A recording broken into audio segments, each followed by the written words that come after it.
Hello student, आज के इस सेशन में हम लोग एनिमल टिश्यू का नेक्स्ट पार्ट करने जा रहे हैं और इस वीडियो में हम लोग कवर करेंगे मस्कुलर टिश्यू। अभी तक हम लोगों ने देखो पूरे ह्यूमन में जितने तरह के टिश्यू होते हैं उनमें से 2 टिश्यू कम्प्लीटली पढ़ चुके हैं, एपिथेलियल टिश्यू, कनेक्टिव टिश्यू। इसके पहले वाले वीडियो में अगर नहीं पढ़े हो तो पहले देख लेना, इसके पहले वाले जो वीडियो हैं उनको देखना, उसके बाद फिर देखना स्टार्ट करना, ठीक है। क्योंकि बहुत सारे जो छोटे छोटे वर्ड्स हैं, टर्म्स हैं, उनका मीनिंग मैंने ऑलरेडी समझा रखा है, तो मे भी हो सकता है यूज़ हो, तो पहले उधर पढ़ के आना तब इधर से कंटिन्यू करना। मस्कुलर टिश्यू बहुत ही वेरी स्पेशलाइज्ड कनेक्टिव टिश्यू होता है जिसमें एबिलिटी होता है कॉन्ट्रैक्शन और रिलैक्सेशन करने के लिए, है ना, टिश्यू होता है। तो और इसी टिश्यू में स्पेशलिटीज़ क्या है कि they have ability to contract and relax, मतलब इसका जो सेल्स है वो स्ट्रैच होके लंबा हो सकता है, फिर रिलैक्स होके अपने ओरिजिनल पोजीशन में आ सकता है। तो इसमें स्ट्रेचिंग एबिलिटी होता है, कॉन्ट्रैक्शन रिलैक्सेशंस कर सकता है, ठीक है। तो ये बहुत ही स्पेशल। तो हमारे बॉडी में जितने भी तरह का मूवमेंट होता है, किसी भी तरह का मूवमेंट ले लो, चाहे तुम पेट फुलाओ पचकाओ, वो हो गया, सीना फुलाओ या उसको नॉर्मल करो, हाथ पैर हिलाओ, मूवमेंट करो, खाओ पियो, कुछ भी करो, कोई भी मूवमेंट बॉडी में हो रहा है, वो सारे के सारे movement only due to the muscles की वजह से होता है, मस्कुलर टिश्यूज़ की वजह से होता है। तो इसलिए इसको हम क्या कहते हैं, specialised structure of motility at different grade of organizations in animal kingdom, different grade of organization in animal kingdoms। अब वो चाहे तुम्हारा एकदम तुम स्पॉन्ज से स्टार्ट करो, तो स्पॉन्ज में भी देखोगे भलो वहाँ पे टिश्यू लेवल ग्रेड ऑर्गेनाइजेशन है, लेकिन फिर भी उसमें कुछ टिश्यू क्या होता है, मायोसाइट होते हैं, मायो वर्ड आता है मसल्स के लिए, है ना, मायोसाइट मसल्स के लिए होता है। उसके बाद तुम चाहे कितने भी, मतलब जैसे ह्यूमन से ले लेते हैं तो हम लोगों में तो हर जगह मसल्स ही मसल्स होता है। या फिर चलो छोड़ो, जैसे तुम्हें चिकन खाने का मन है या मटन खाने का मन है, बकरा, तो जो उसमें खाते हो मटन या चिकन, क्या खाते हो, तो वो मसल्स ही हम लोग बेसिकली खाते हैं। तो बहुत ज़्यादा क्वान्टिटी में मसल्स होता है तुम्हारा। तो यहाँ पे देखो नेक्स्ट पॉइंट जो है, तो मसल्स जो है constituent 40 to 50% of total body weight, मतलब टोटल बॉडी वेट का 40 से 50% जो है ना बच्चे, वो मसल्स ही होता है। क्या होता है, मसल्स ही होता है। क्लियर है यहाँ तक, मसल्स यहाँ पे प्रेजेंट होता है। अब आ जाते हैं जो मस्कुलर टिश्यू, उसका ओरिजिन क्या है। तो ऑलरेडी हम लोगों ने स्टार्टिंग में फर्स्ट लेक्चर में डिस्कस किया था कि मेसोडर्मल होता है, लेकिन यहाँ पे कुछ एक्सेप्शन है, जैसे आइरिस और सिलरी बॉडी, ये दोनों आई में मिलेगा, ठीक है ना। जब हम लोग neural control and coordination chapter उसमें पढ़ेंगे ना, तो I as a sense organs पढ़ना है, वहाँ पे मिलेगा। तो आइरिस और सिलरी मसल्स एक्टोडर्मल ओरिजिन होता है, ये बस एक्सेप्शन है, एक ही बस एक्सेप्शन है। तो एक्सेप्शन चीज़ को अच्छे से ध्यान रखना, क्योंकि इसमें से क्वेश्चन तो बन ही सकता है। क्लियर है, आगे बढ़ते हैं। तो मसल्स का ओरिजिन हो गया मेसोडर्मल ओरिजिन, ठीक है, एक्सेप्ट आइरिस और सिलरी बॉडी, इनका ओरिजिन एक्टोडर्मल होता है। मसल्स का as usual function movement and locomotions करना होता है। अब कुछ टर्म्स देखते हैं बच्चों, जैसे मस्कुलर टिश्यू से रिलेटेड हम लोग जैसे सेल वर्ड यूज़ करते हैं, सेल। तो सेल के लिए यहाँ पे हम लोग यहाँ पे या तो मायोसाइट वर्ड कह सकते हैं या मसल फाइबर वर्ड यूज़ कर सकते हो। तो सेल्स जो है, सेल वर्ड जो है, ठीक है, ये सेल लिखा मैंने, सेल, ठीक है। ये जो सेल है वो मसल्स के रिस्पेक्ट में अगर बोलना तो मायोसाइट और या मसल्स फाइबर्स बोलो। उसी तरह से मसल्स का प्लाज्मा मेम्ब्रेन को हम लोग सार्कोलेमा कहते हैं। मसल्स में प्रोटीन जो होता है, एक मेजर प्रोटीन है मायोग्लोबिन, इक्विवेलेंट होता है हीमोग्लोबिन्स के, ठीक है। मसल्स के माइटोकॉन्ड्रिया को हम लोग बोलते हैं सार्कोजोम कहते हैं। मसल्स में जो एंडोप्लाज्मिक रेटिकुलम होता है उसको बोलते हैं सार्कोप्लाज्मिक रेटिकुलम कहते हैं, ठीक है। तो ये कुछ टर्म्स हैं, जैसे सार्कोलेमा, सार्कोजोम, सार्कोप्लाज्मिक रेटिकुलम, ठीक है। ये सब वर्ड याद रखना, this all the words use with respect to the muscle cells, muscle cells के रिस्पेक्ट में हम लोग इसको यूज़ करते हैं। अब मसल्स का जो ऑर्गेनाइजेशन है या कॉन्स्टिट्यूएंट्स है वो थोड़ा सा कॉम्प्लिकेटेड है, तो मैं आपको पहले बता दूं बच्चों कि यहाँ पे देखो जस्ट एक ओवरव्यू या सुपरफिशियल नॉलेज आपको मसल्स के बारे में दिया जा रहा है। मे भी हो सकता है कि आप जिस टेक्स्ट बुक से पढ़ रहे हो या किसी रेफरेंस बुक या किसी MCQ बुक से जो क्वेश्चंस करोगे तो मे भी हो सकता है मसल्स के सारे क्वेश्चन सॉल्व ना हो, तो चिंता मत करना, क्योंकि यहाँ पे जस्ट एक ओवरव्यू NCERT में दिया हुआ है। मसल्स पे हम लोग डिटेल डिस्कशन करेंगे मूवमेंट एंड लोकोमोशन चैप्टर में, तो वहाँ पे हर एक पहलू पे बात की जाएगी, हर एक चीज़ पे बात की जाएगी, उसकी चिंता नहीं करना। अभी जितना बता रहे हैं बस उतना एक बार ध्यान में रख लो, क्योंकि अभी देखो तुम लोग एकदम पढ़ाई अगर इनिशिएट किए हो, पढ़ना स्टार्ट किए हो, तो ये हो सकता है ये भी आपके लिए टफ लगे। तो देखो टफ ऑफ कुछ नहीं होता है, हर चीज़ मेहनत पे ही डिपेंड करता है, और सीखना है तो आज या ना कल कभी ना कभी तो सीखना ही होगा। तो अभी तुम्हारे पास 11th में हो तो 2 साल है, और अगर 12th में अभी हो तो या फिर नीट प्रिपरेशन कर रहे हो तो तुम्हारे पास 1 साल है, 1 साल है, इसको अच्छे से यूटिलाइज़ करना है, ठीक है। तो मसल्स का जो भी क्वेश्चन है अगर यहाँ से नहीं सॉल्व होता है तो समझ लेना कि ये सारी चीज़ें हमें कहाँ पढ़ना है, मूवमेंट एंड लोकोमोशन चैप्टर में पढ़ना है, तो मैं वहाँ पे कवर करूँगा। एनीवे, तो मैंने बोला इसका ऑर्गेनाइजेशन अरेंजमेंट जो मसल्स का वो थोड़ा सा कॉम्प्लिकेटेड होता है, फिर भी थोड़ा सा मैं समझाने की कोशिश करता हूँ। देखो यहाँ पे अरेंजमेंट ऑफ मसल्स फाइबर्स अगर देखते हैं, मतलब सेल्स एंड स्ट्रक्चर्स की बात करें तो each muscles fibre is a muscle cells myocyte बोला था पहले ही, जो कि इलोंगेटेड होता है स्ट्रक्चर। इलोंगेटेड इसलिए हम लोग फाइबर वर्ड यूज़ कर रहे हैं, जैसे ये लंबा होता है इलोंगेटेड, इसलिए हम लोग इसमें फाइबर वर्ड यूज़ कर रहे हैं। Muscles fibres are arrange in bundle और शीट, बंडल और शीट के फॉर्म में अरेंज होता है along with the blood vessels from the muscles, मतलब इसके साथ साथ ब्लड वेसल्स भी मूव करता है। आगे मैं टाइप में दिखा दूंगा, उसमें मसल्स का बंडल भी दिखा देंगे। और ये सारे मसल्स आपस में कनेक्टिव टिश्यूज़ के साथ जुड़े रहते हैं और एक साथ जुड़े रहेंगे। जैसे देखो यहाँ पे बहुत सारा मसल्स है, ये सब एक साथ जुड़ा रहता है, तो इन सारे मसल्स को एक साथ जो जुड़े रहते हैं, जैसे एक मसल फाइबर दूसरा तीसरा, इस तरह से बहुत सारे मसल्स फाइबर यहाँ पे जुड़े हुए हैं, तो इन सब को एक साथ क्या बोलते हैं हम लोग, इन सब को एक साथ फेशिया कहते हैं। ओके, तो these muscles fibres held together by the connective tissue to form the fascia, fascia का फॉर्मेशन करते हैं। मसल्स के बीच में कोई इंटरसेलुलर सब्सटेंसेस नहीं होता, जैसे ग्राउंड सब्सटेंस था ना बेसमेंट मेम्ब्रेन, उस तरह का यहाँ पे कुछ भी नहीं होता है, क्योंकि मसल्स आपस में डायरेक्टली एक दूसरे से जुड़े रहते हैं, और मे भी हो सकता है किसी तरह का सेल जंक्शंस भी प्रेजेंट हो। मायोफाइब्रिल्स, मायोफाइब्रिल्स जो है बच्चों, ये आपके मसल सेल्स के अंदर प्रोटीनियस फाइबर्स होता है। प्रोटीनियस फाइब्रिल्स जो है वो उसको हम लोग बोलते हैं मायो फाइब्रिल्स। तो ये आर लॉन्ग प्रोटीनियस फाइब्रिल्स होता है that together constituent the muscles fibre, together constituents the muscles fibres, ठीक है।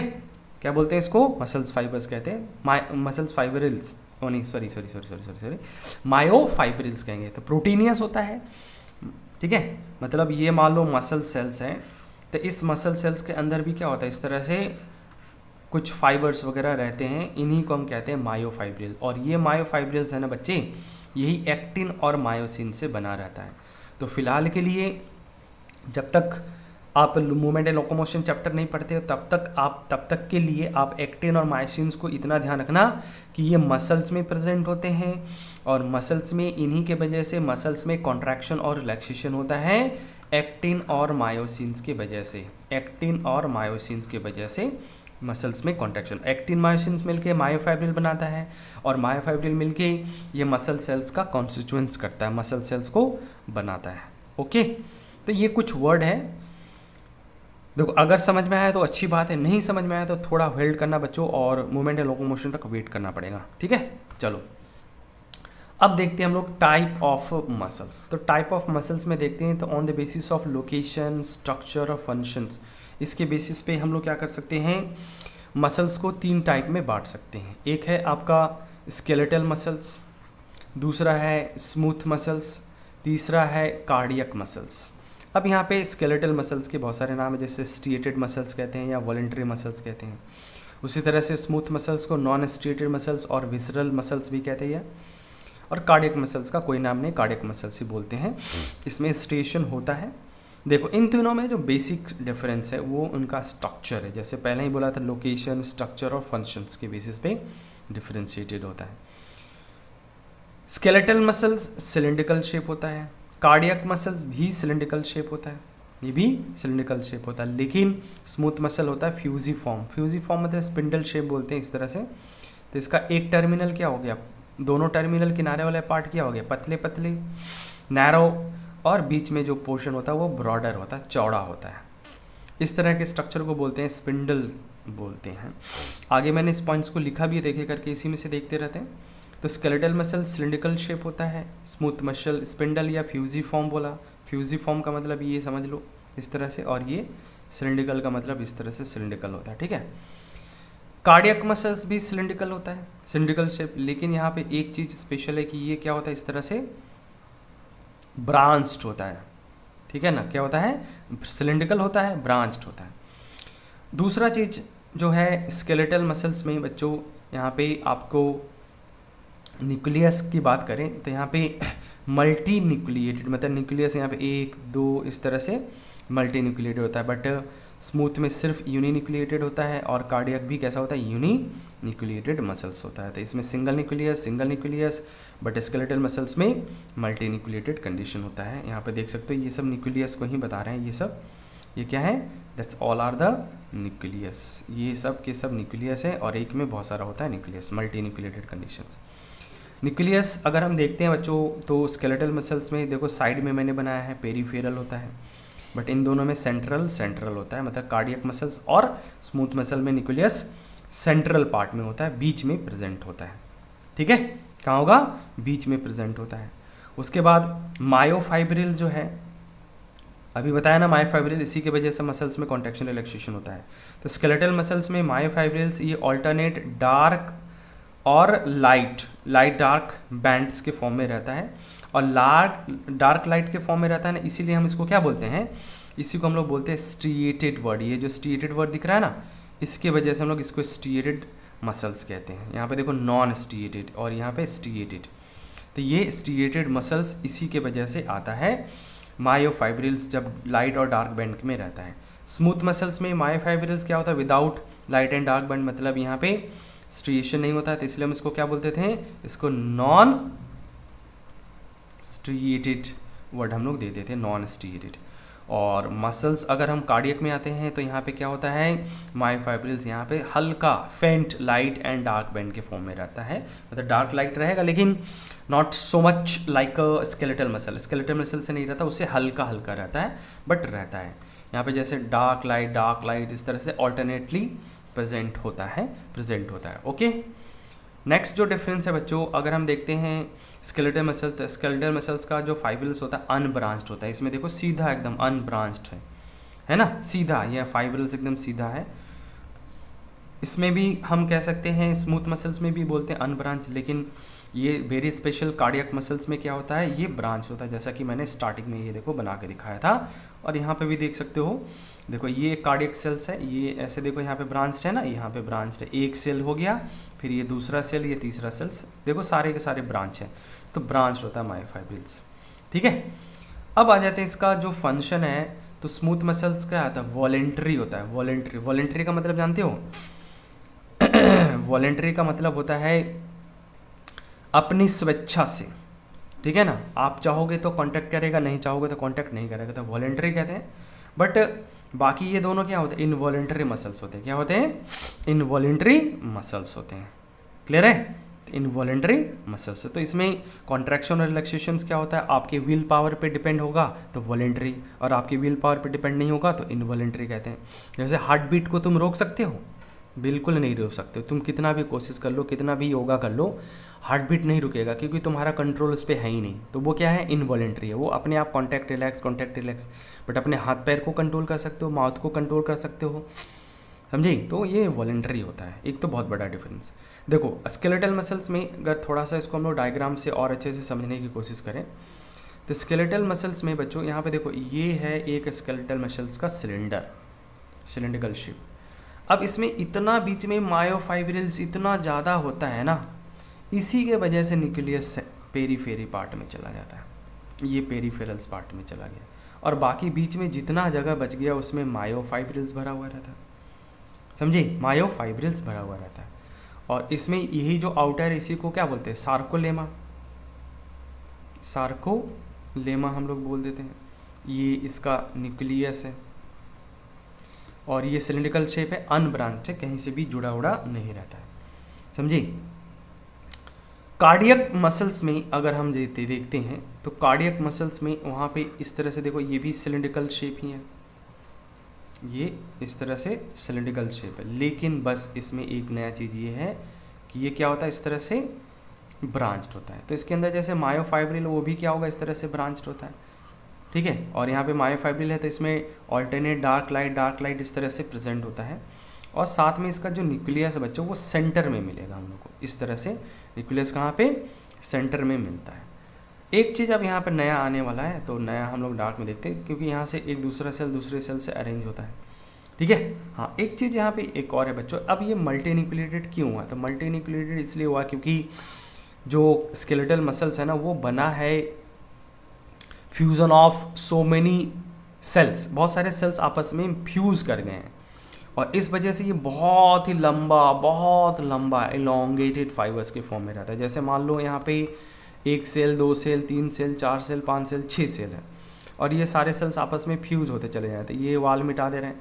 अब ये क्या हो गया, देखो मल्टी न्यूक्लिएटेड दिख रहा है ना, तो इसलिए मल्टी न्यूक्लिएटेड बन चुका है, मल्टी न्यूक्लिएटेड ये हो गया यहाँ पे, बस और कुछ नहीं, यही चीज़ है, समझे। तो इसके लिए हम लोग यहाँ पे एक वर्ड यूज़ करते हैं, सिनसाइजियल। तो ये जो होता है, ये सिनसाइजियल होता है तुम्हारा, मतलब मल्टी न्यूक्लिएटेड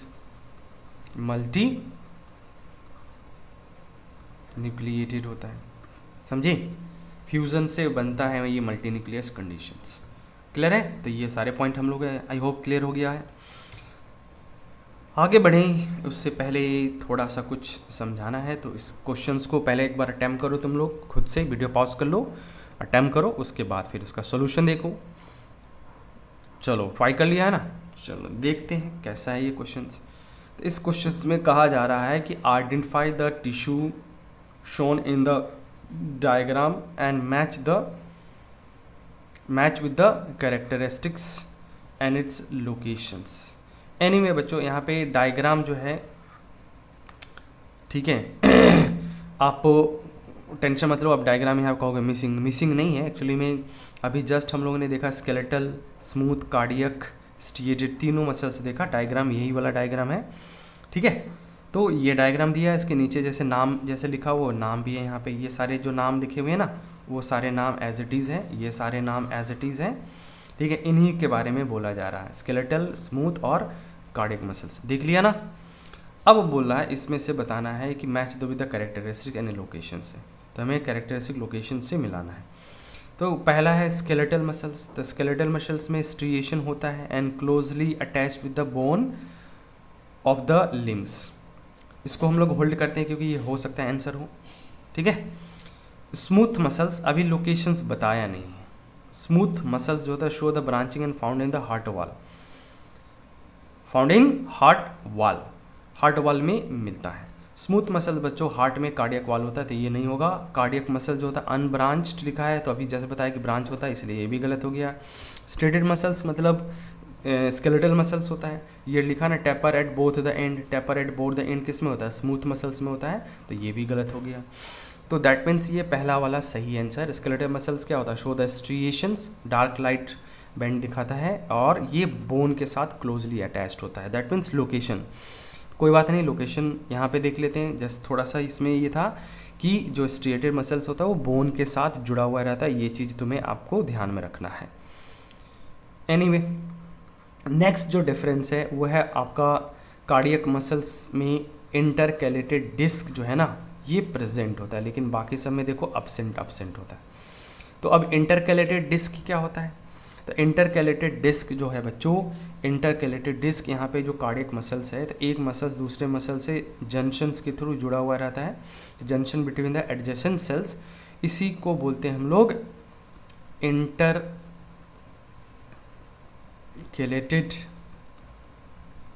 डिस्क कहते हैं, इसको बोलते हैं इंटरकैलेटेड डिस्क कहा जाता है।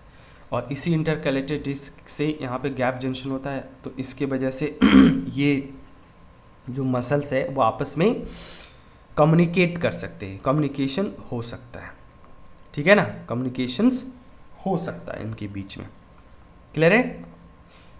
तो एक चीज़ आप बच्चों इसमें देख सकते हो, ये जो इंटरकैलेटेड डिस्क है ना, इस इंटरकैलेटेड डिस्क पे यहाँ पे एक स्पेशल टाइप का गैप जंक्शन होता है। और you know about the gap junctions पढ़ा भी होगा, क्योंकि ये क्या कहता है, कम्युनिकेशंस के लिए रिस्पॉन्सिबल होता है। तो इसी पर्टिकुलर पॉइंट से क्या होता है, ये सेल्स जब भी क्या करेगा, न्यूरल सिग्नल या किसी भी तरह का सिग्नल रिसीव करता है, तो ये सिग्नल एक सेल से दूसरे सेल्स में इस तरह से क्या करेगा, पास कर देता है, सब जगह पास कर देता है। ये मसल्स क्या करेगा, इस मसल्स को और ये इस मसल्स को, पूरे कार्डियक मसल्स में ये सिग्नल फैल जाएगा, कॉन्ट्रैक्शन वाला सिग्नल। और इसके वजह से पूरा का पूरा जो हार्ट है ना, वो एक साथ पूरा हार्ट जो है, मतलब उसमें या तो एट्रिया या तो वेंट्रिकल एक साथ कॉन्ट्रैक्ट करता है, जैसे सिंगल यूनिट की तरह, समझी। तो दैट मीन्स इसमें सिग्नल को डिस्ट्रीब्यूट करने के लिए स्पेशल अरेंजमेंट होता है, और इसीलिए स्पेशली ये इंटरकैलेटेड डिस्क बना ही है, और इसी के वजह से पूरा हार्ट एक साथ कॉन्ट्रैक्ट और रिलैक्स करता है। ठीक है। नेक्स्ट जो डिफरेंस है स्केलेटल मसल्स में या स्मूथ मसल और कार्डियक मसल्स में अगर हम देखें, तो स्केलेटल मसल्स जो होता है तुम्हारा, ये गेट फैटिग वेरी सून, बहुत जल्दी थक जाता है। क्यों? तो इसमें क्या होता है, कॉन्ट्रैक्शन रिलैक्सेशन आप कभी भी किसी भी फॉर्म में दे सकते हो, है ना। तो ये बहुत जल्दी थक सकता है। और जो स्मूथ मसल्स है, ये डू नॉट गेट फैटिग, और कार्डियक मसल्स में कहते हैं नेवर गेट फैटिग, कभी नहीं थकेगा। अब इसके पीछे रीज़न जो है बच्चों, ये इसका कार्डियक या फिर कह सकते हो कॉन्ट्रैक्शन रिलैक्सेशन साइकिल्स है। अभी तो मैं रफली समझा देता हूँ, बाकी आगे इन फ्यूचर देखो इसको और अच्छे से समझेंगे। मान लो कि ये कॉन्ट्रैक्शन, ये रिलैक्सेशन, ये कॉन्ट्रैक्शन रिलैक्सेशन, मतलब ये जो ऊपर जा रहा है वो कॉन्ट्रैक्शन और नीचे आ रहा है ये रिलैक्सेशन है। इसको बोलते हैं डीपोलाइजेशन और रिपोलाइजेशन। अगर ये कॉन्ट्रैक्शन रिलैक्सेशन मान लो ऐसे होने लगे, तो अब इसमें क्या हो, रिलैक्सेशन का टाइम नहीं मिलता है, तो मसल थक जाएगा। तो ये होता है स्केलेटल मसल्स में। लेकिन स्मूथ और कार्डियक मसल्स में क्या होता है, यहाँ पे एकदम रिदमिक साइकिल चलता है कॉन्ट्रैक्शन और रिलैक्सेशन के लिए। जब तक ये कॉन्टैक्ट नहीं होगा तब तक रिलैक्स नहीं होगा, एकदम फिक्स होता है इस तरह से, एकदम फिक्स। इस वजह से यहाँ पे क्या होता है, एनफ टाइम इनको मिल जाता है रिलैक्स होने के लिए, रिलैक्सेशन पीरियड है। ठीक है, फिर से ये कांटेक्ट हुआ, फिर से यहाँ से देखो इतना टाइम मिल गया रिलैक्सेशन के लिए। तो एकदम रिदमिक पीरियड होता है। इस वजह से जो स्मूथ मसल उसमें थकने के चांसेस नहीं है, बट थक सकता है। तो do not gate fatigue, but cardiac muscles तो कभी नहीं थकेगा, क्योंकि अगर हार्ट थक गया तो समझ लो क्या होगा, तुम ही थक जाओगे, मतलब तुम्हारा राम नाम सत्य हो जाएगा, हार्ट बीट बंद हो जाएगा। तो ओके, तो ये पॉइंट भी अच्छा है। बाकी अब ये साइकिल जो मैंने बनाया ये क्या है, इसको हम लोग डिस्कस करेंगे जब नर्वस सिस्टम और मूवमेंट एंड लोकोमोशंस पढ़ लेंगे, तब उसमें ये सब चीज़ें क्लियर हो जाएगी एक्चुअली क्या बताना चाह रहा हूँ मैं यहाँ पे। ठीक है, अब आ जाओ यहाँ पे लोकेशन, सबसे इंपॉर्टेंट चीज़। तो स्केलेटल मसल, जैसा अभी हम लोगों ने एक्स्ट्रा ज्ञान में देखा था कि स्केलेटल मसल हमेशा बोन के साथ जुड़ा रहता है। तो ये बोन के आसपास होता है, जैसे आर्म है, लेग है, नेक है, बॉडी, वाल है, फेस है, इन सब जगह पे प्रेजेंट होता है। और स्मूथ मसल्स जो है कहाँ होता है, इसको रुको अभी कार्डियक मसल देख लेते हैं। तो ये हार्ट वाल में होता है। तो हार्ट वाल और स्केलेटल मसल को छोड़ दो, बाकी बॉडी में जहाँ जगह मिलता है वहाँ पे स्मूथ मसल्स होता है। तो बेसिकली ये विसरल ऑर्गन के साथ, मतलब जो हमारे बॉडी में जितने भी ऑर्गन हैं उनके साथ अगर कोई मसल्स है तो वो स्मूथ मसल है। जैसे आइरिस है, यूरिनरी ब्लैडर है, स्टमक है, इंटेस्टाइन है। उसके बाद अगर मान लो जैसे किडनी है, उसमें अगर मसल्स है तो प्रेजेंट होगा। मेमोरी ग्लैंड है, उसमें मसल्स है तो भी प्रेजेंट होगा। ठीक है, रिप्रोडक्टिव ट्रैक है तो उसमें भी अगर मसल्स है, जैसे कि मान लो फिलिपिन ट्यूब है या यूरेटर है ना, यूरेथ्रा है, इन सब जगह पर अगर मसल्स है तो वो स्मूथ मसल्स होता है। तो स्केलेटल मसल्स और कार्डियक मसल्स को छोड़ दो, तो बाकी में जहाँ जहाँ जगह बचता है उन सब जगह पे क्या मिलेगा हम लोग को मिलेगा स्मूथ मसल्स ही मिलता है। ओके, तो अगर देखा जाए तो अमाउंट में सबसे ज़्यादा होता है स्केलेटल मसल्स और डिस्ट्रीब्यूशन में सबसे ज़्यादा डिस्ट्रीब्यूशन होता है स्मूथ मसल्स। क्योंकि यहाँ पे जैसे ब्लड वेसल्स भी अगर लेके चलते हो ना, तो यहाँ पे एक एग्जांपल और भी लिख सकते हो। यहाँ पे आप ब्लड वेसल्स भी लिख सकते हो।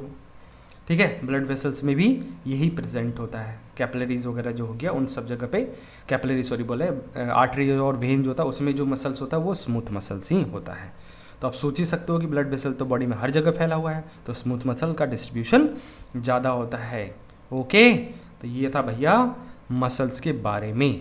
और ये थोड़ा स्पेशल पॉइंट था तुम्हारा इंटरकलेटेड डिस्क के बारे में, इसको भी मैंने एक्स्ट्रा बता दिया। इससे बस इतना पता चला कि पूरा हार्ट क्यों एक साथ कॉन्टैक्ट और रिलैक्स करता है। ओके, देखो एक चीज़ यहाँ पे ध्यान रखना कि जो भी मसल्स है ना, तो मसल्स में कॉन्ट्रैक्शन तब तक नहीं होगा जब तक उसको बाहर से कहीं से सिग्नल ना मिले। तो जैसे स्मूथ और स्केलेटल मसल्स में हमारा ब्रेन जो होता है वो सिग्नल भेजता है, वो चाहे वॉलेंट्री आवे या इनवॉलेंट्री हो, सिग्नल ब्रेन भेजेगा। बट कार्डियक मसल से कैसा है, उसके पास अपना खुद का क्या होता है, एक रेगुलेटरी सेंटर होता है, एसए नोड सुना होगा शायद, एसए नोड, एवी नोड, तो वो खुद सिग्नल जनरेट करता है। तो ओके, चलो इसी के साथ ये सेशंस करते हैं समाप्त। आई होप आपने अच्छे से पढ़ लिया होगा, नोट्स प्रिपेयर कर लिया होगा और नए सेशंस के लिए तैयार है। तो चलो मिलते हैं नेक्स्ट लेक्चर में, तब तक के लिए ऑल द बेस्ट।